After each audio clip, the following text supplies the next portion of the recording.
I wanted to ask you a couple of questions, but alert our audience that we will have a brief conversation, but then we really want to turn it open to you, so please do have your questions ready, and we'll turn to you very quickly. But I wanted to start by asking you a little bit about technology and culture and smart diplomacy. We hear a lot about social media, about Twitter sites, about how we need to sort of get technology. In your view, though, is it about technology or is it about a culture change? And what's the relationship between the two? So I'll start my answer by saying I'm a recent Twitter addict, and I welcome anybody to follow me at Slaughter AM, and I will respond. I am because it has suddenly connected me to an extraordinary network of people on the ground who are reporting on what's happening in the Middle East as it happens. I often send things that I get on Twitter back to my old bosses at the State Department, and I'm well aware that I'm probably 24 hours ahead of the ops news.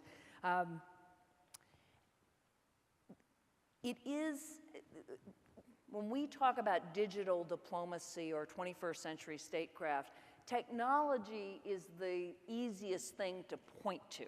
And so many people say, oh, you just mean Twitter diplomacy, in the same way that people talk, I think, loosely about Twitter revolutions. That's missing the point. The technology has enabled a far more profound social engagement. It is, in theory, now possible to reach every human being on the face of the earth who has a cell phone. I mean, in theory, if we could just hook up all the telecoms, you could send a text message to absolutely everyone. That's never been possible before, and it's that sense of possibility that is deeply empowering. Suddenly people realize they can be reporters. They don't have to wait for the headlines of the newspaper. They can actually organize people. They can take charge of trying to solve problems that are in their communities or even in their nations. So it's a marker, but it's only a marker. That said, how we use it, at least as we've thought about it in the US, we really think of it as a tool of empowerment. So we, yes, with the secretary tweets when she travels, and a number of our embassies are, increasingly active, as I said, connecting people to information. But one of the things we did was to start running what we call technology delegations, to other countries, where we brought the CEOs of Google and Twitter and Microsoft to Iraq, we brought to Russia, to Brazil, to Syria.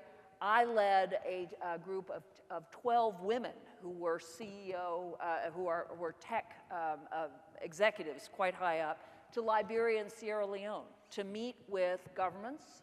And obviously we met with Ellen Johnson Sirleaf, who has been very, very active in wanting to empower women in Liberia. But we also met with NGOs, we met with the telecoms, and at every turn what we were there to do was to listen to issues of concern and just see how our people in the technology industry could connect those people up with possible solutions. So it's really using technology as a tool of empowerment, and then that's part of your diplomacy, reaching out to societies more than just using it for communications. So I want to push you a little bit more on the culture theme.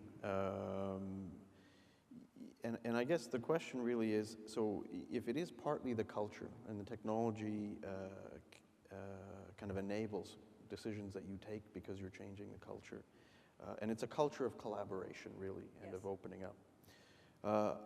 To my mind, if we went to sort of how do we operationalize this, how do we make it happen nationally?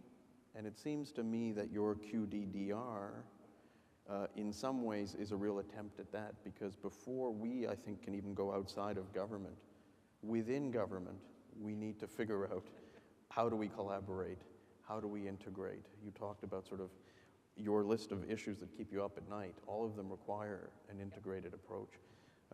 And then internationally, how do institutions like the G8 and the G20 and others take account? How do we stop from being essentially observers of networks? And how do we bring together these social actors with these institutional actors? So, I mean, there's a lot there, but it's really how do we operationalize some of what you're talking about? Well, the hardest one is absolutely within government. I sometimes used to think I would like to blow up every computer system in every U.S. federal agency and just start fresh with Facebook pages. At least we'd be able to communicate across agencies. I mean, I could not do a kind of Google search for people in, not all the federal government, let's just take Treasury, USAID, Health and Human Services, Justice Department, and the Defense Department, the people that I talk to a lot, Commerce also, and do a search and find out who in government was working on the same issues I was and what they'd done, something that we take absolutely for granted, and in any university, of course you could do. So in some ways, the destruction of what we're already using is the biggest obstacle. I think the culture, at least certainly among our younger officials, is already there. They're just handicapped by technological walls that have been built in by legacy systems. But you're right that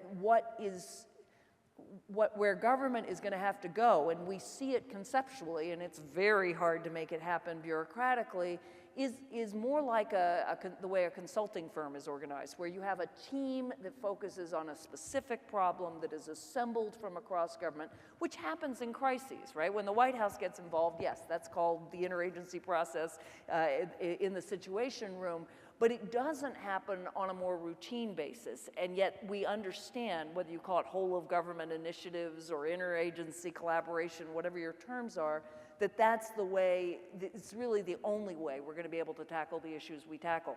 If you do that across government, then it gets easier to bring others in, right? Because then instead of the silos where state is reaching to its people and Treasury is reaching to its people, you have an interagency network, and you can, but technologically and physically, bring others into sort of widening circles while still preserving the integrity of government processes. But creative destruction is necessary first. Thank you very much.